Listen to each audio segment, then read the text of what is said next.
Hai. Hola sobat semua, sehat kan? Sudah makan? Seperti biasa Okebis Oke Abis akan menemani hari kalian agar lebih sempurna. Hari ini Okebis akan melanjutkan cerita dari novel Menantu yang Diremehkan. Eits, sebelum masuk ke ceritanya, pastikan kalian sudah like dan subscribe ya. Yuk langsung saja ke ceritanya. Cekidot. Hal pertama yang dipikirkan Takahashi adalah Tama. Namun segera dia menyangkal ide ini di dalam hatinya.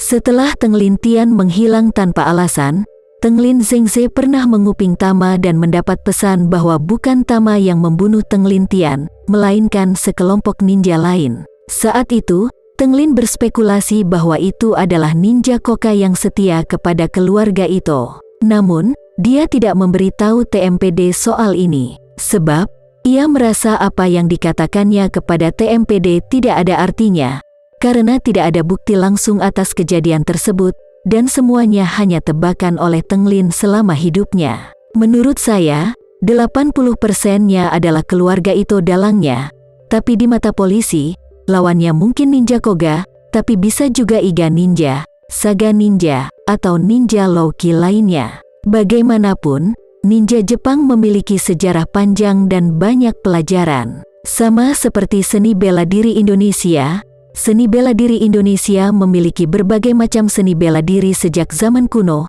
dan ada banyak seni bela diri yang dapat dinamai pencaksilat, cimande, perisai diri, dan masih banyak lainnya yang tak diketahui. Hal yang sama juga terjadi di Jepang.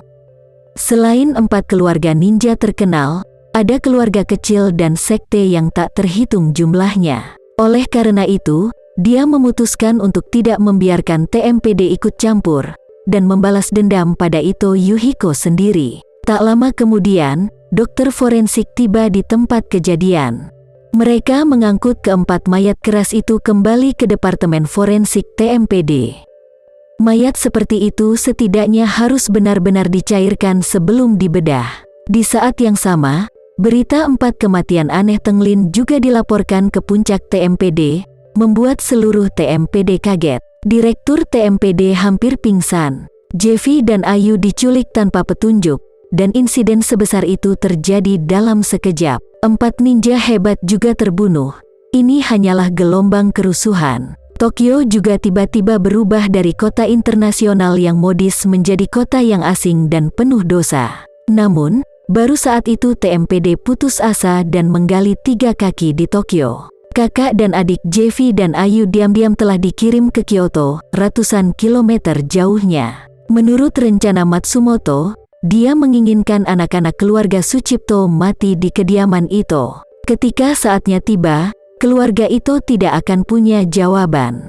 Bagaimanapun, Ito Yuhiko bukanlah seorang konselor, tetapi juga memiliki kekuatan yang kuat. Saat itu, dia tahu bahwa dia sedang disalahkan, dan dia pasti akan menganggap pria di balik layar itu sebagai Kiko Takahashi. Dengan cara ini, Ito pasti akan bertarung sampai mati dengan Kiko Takahashi. Tidak butuh waktu lama bagi 2 keluarga teratas Jepang untuk menderita dan bahkan menghilang sama sekali.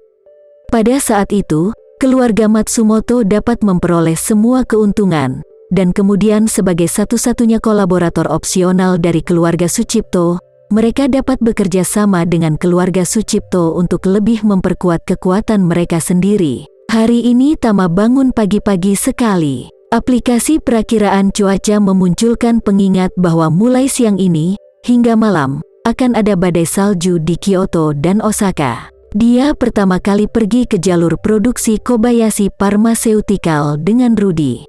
Sore harinya, dia meminta sebuah mobil kepada Devano dan berencana untuk pergi ke Kyoto seorang diri. Devano tidak tahu kemana dia pergi.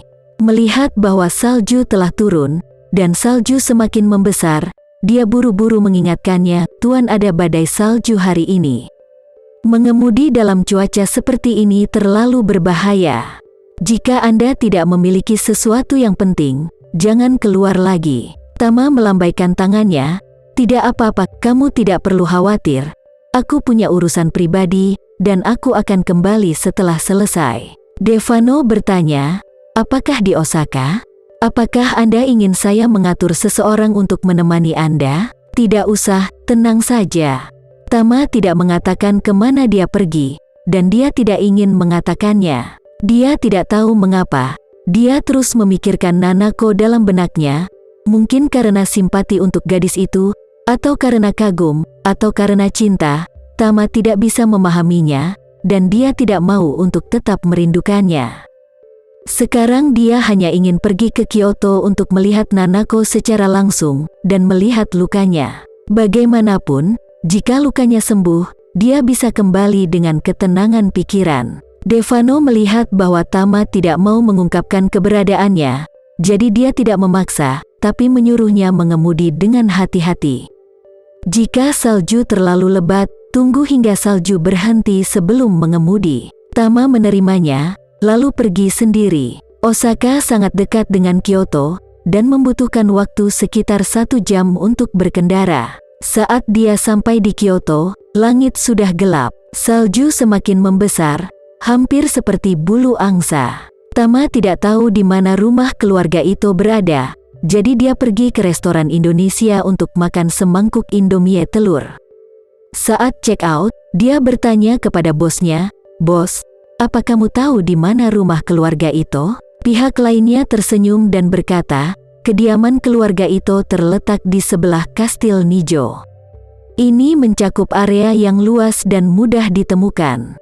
Ada sebuah plakat di depan pintu masuk, yaitu Ito. Tama mengangguk, mengucapkan terima kasih, lalu keluar dari restoran. Kastil Nijo adalah tempat pemandangan terkenal di Kyoto, jadi dia dapat mencarinya langsung di peta, dan jaraknya hanya 2 kilometer dari Tama. Setelah melihatnya beberapa menit, Tama yang duduk di dalam mobil ragu-ragu sejenak. Dia belum tahu bagaimana cara bertemu Nanako. Ketika dia tiba di rumah keluarga itu, haruskah dia mengetuk pintu untuk melihatnya? Tidak pantas. Bagaimanapun, 450 T itu masih di tangannya sendiri.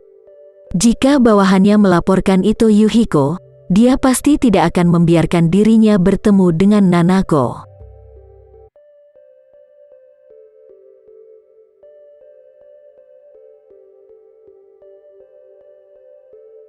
Terima kasih ya sobat semua.